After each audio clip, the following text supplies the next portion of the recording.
Artur Beterbiev venció por decisión mayoritaria a Dmitry Bivol en una de las más esperadas peleas del año. Una pelea que ha dejado muchas consecuencias por las diferencias de opiniones en cuanto a su resultado. Dmitry Bivol era el favorito de la mayoría de los fanáticos y dominaba en las casas de apuestas todos los pronósticos. Se esperaba por parte de esa mayoría que venciera con una actuación convincente y con autoridad en las tarjetas, para luego ir a una revancha millonaria contra Canelo Álvarez.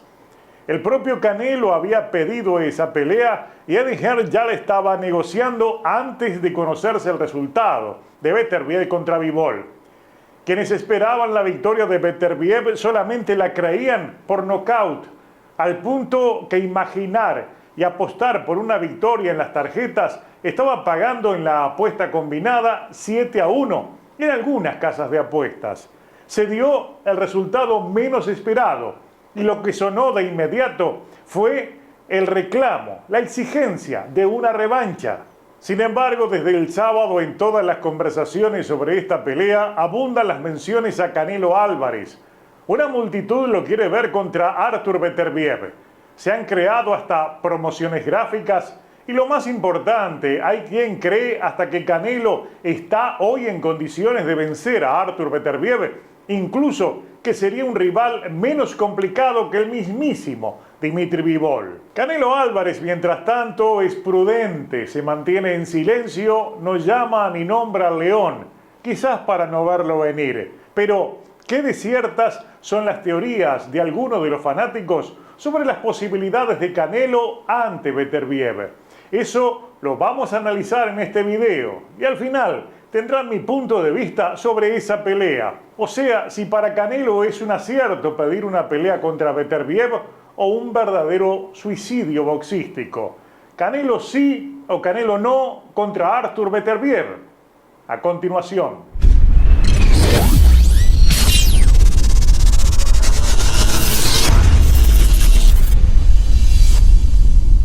Canelo sí o Canelo no contra Artur Beterbiev es el tema de este video. Y vean este hilo donde los que opinan evidentemente son directos fanáticos de Canelo Álvarez, de aquellos de los que creen ciegamente en que él sí puede contra Artur Beterbiev.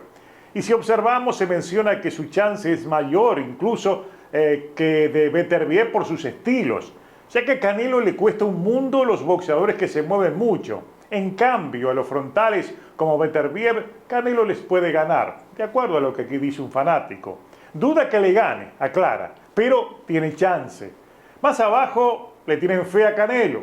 Aclaran que no debe recibir más de un golpe por el poder de Beterbiev, pero tal vez podría esquivar los golpes, los trayazos, mejor incluso que Dmitry Bivol, aunque afirman que si recibe un golpe, cae. Luego, allí mismo, Canelo jamás ha sido noqueado, ni siquiera por Gennady Golovkin, que esto se repite mucho. Tiene una quijada tremenda, dicen, e incluso Edgar Berlanga, pesando más de 200 libras, ni lo movió, dice este fanático. Y en tren de seguir sacando comentarios de este hilo, hay otro que dice que podría ganar si Beterbiev no tuviera la pegada que tiene. Vaya, descubrieron el agua tibia. Luego insisten con que Canelo tiene una de las mejores quijadas del boxeo y recuerdan que no pudieron ni Gennady Golovkin, ni Jaime Munguía, ni Edgar Berlanga. Son argumentos, pero todos sabemos que las 200 libras de Berlanga le dieron peso, pero eso no significa pegada. En el caso de Gennady Golovkin también es bueno recordar que lo sacudió como sacudió a otros que no pudo lastimar siquiera. Para recordar el caso de Daniel Jacob, por ejemplo, o el mismísimo Sergey Derevianchenko, que lo dejó muy mal al kazajo. Y que Beterbiev sea catalogado apenas de frontal es un error. Beterbiev es un púgil técnico que pelea desde la segunda distancia hacia adelante y es capaz de moverse en ángulos cortos, buscando siempre la mejor posición de tiro. Claro, en ese caso entonces lo de frontal cae allí en el terreno del debate. Es un frontal, pero no es un frontal común. Puede moverse, trabajar de ángulos, porque su tipo de golpeo de volumen, de golpeos de poder, necesita siempre tener a su rival muy cerca. Lo puede hacer frontal, pero también puede usar esos ángulos cortos. Y claro, como lo dicen todos, su poder es excluyente siempre. Si golpea, Beterbiev destruye.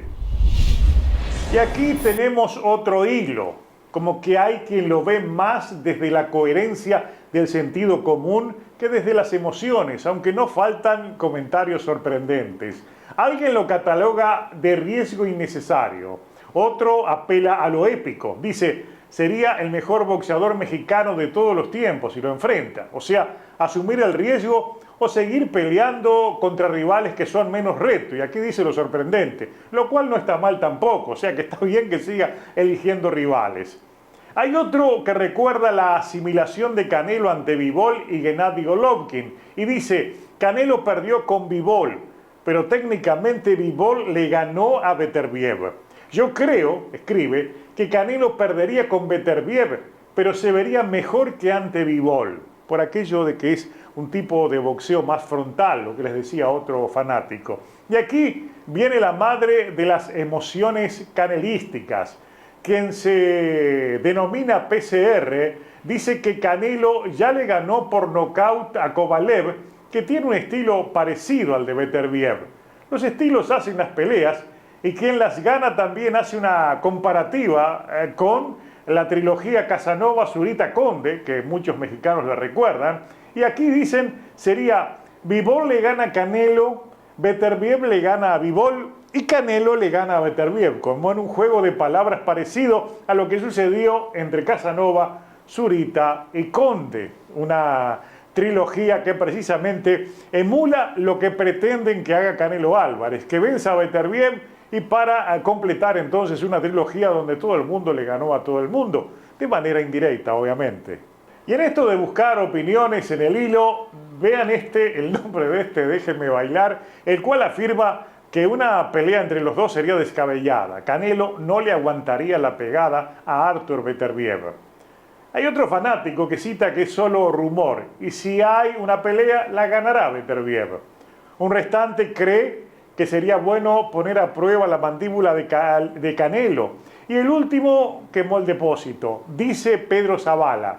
Canelo gana y eso que soy un hater, de lo que terminamos de ver obviamente. Lo cierto es que Kovalev jamás puede ser utilizado como un parámetro por la forma en que se pactó esa pelea. Recordar los 2 meses que le otorgaron luego de aquella pelea sangrienta, una verdadera carnicería contra Anthony Yarde, y la pelea contra Canelo fue 2 meses después. Y sobre todo hay que recordar lo que reconoció Sergey Kovalev, que a esa pelea subió por el cheque. Fue una decisión financiera, él fue a perder, en ningún momento iba a poder ganar una pelea para la cual ni siquiera hizo campamento, y trató de idiotas a los que se creyeron que podía vencerlo. Es decir, usar como parámetro a Sergey Kovalev es un total desacierto para cualquier fanático que recurra precisamente a ese argumento de que si venció a Kovalev puede vencer a Artur Beterbiev. Si es cierto lo épico, Canelo taparía muchos de los reconocidos agujeros en el techo de su carrera si afronta esta pelea. Pero está claro que, como alguno ya lo marcó, es un rumor apenas de una pelea imposible de ocurrir en una fecha cercana. Y ahora vamos a mi punto de vista. En primer lugar, esta pelea de Canelo contra Beterbiev no tiene posibilidades de ocurrir pronto. Si nos guiamos por las reacciones, Canelo Álvarez se cansó de hablar de pelear contra Dimitri Bivol. Lo hizo siempre tratando, al menos verbalmente, de lavar la herida, pero que bastó que perdiera contra Beterbiev para que se llamara al más absoluto de los silencios. En realidad, Canelo no quiere pelear contra Beterbiev, no es tonto. En segundo lugar, Canelo sí es pequeño para enfrentar a un rival como Artur Beterbiev. El mexicano puede medianamente sostener su poder en 168 libras o por debajo de ese peso.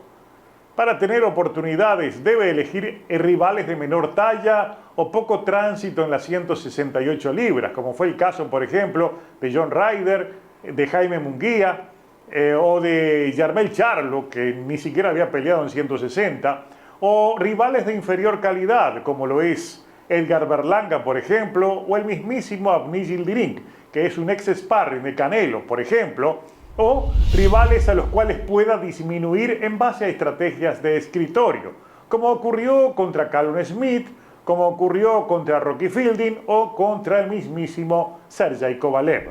Y eso de hacer un trabajo en los escritorios parece difícil que ocurra contra Artur Beterbiev pese a sus casi 40 años. Por otra parte, Beterbiev no peleará hasta después de mayo, hay que tenerlo en cuenta por el tema del Ramadán y lo que se supone será una revancha contra Dimitri Bivol, que debería ocurrir allá por junio o julio, y de no ocurrir esa revancha, la prioridad aparentemente sigue siendo enfrentar al vencedor de la pelea que sostendrán en enero David Benavides y David Morrell. Pero, en lo más importante, la confrontación boxística, Canelo Álvarez a esta altura de su carrera carece de la movilidad permanente que le permita salir por piernas de un acosador como Artur Beterbiev, que en cada uno de los descansos de Canelo lo someterá a un castigo implacable y en ese caso no hay quejada que valga. Cuando hablamos de descansos, es algo muy común en este tramo de la carrera de Canelo Álvarez, que sufre el cardio y necesita inevitablemente recostarse en las cuerdas para retomar el impulso, algo que fue utilizado, lo reconoció el propio Bivol, en la pelea que ambos sostuvieron. Lo castigó duramente en cada uno de esos obligatorios descansos de Canelo Álvarez. Tampoco su pegada podría balancear la de Artur Beterbiev, que es un hombre técnico y con recursos suficientes sumados a su ventaja física para anular todo lo que le venga del otro lado. O sea, imaginar esa pelea es imaginar una verdadera masacre, que solo valdría para vender el riesgo como un acto de valentía por parte de Canelo, pero debemos asumir, debemos aceptar que Canelo Álvarez no tiene chance alguna. Por eso, que se guíe por los consejos de algunos seguidores y que ni lo intente.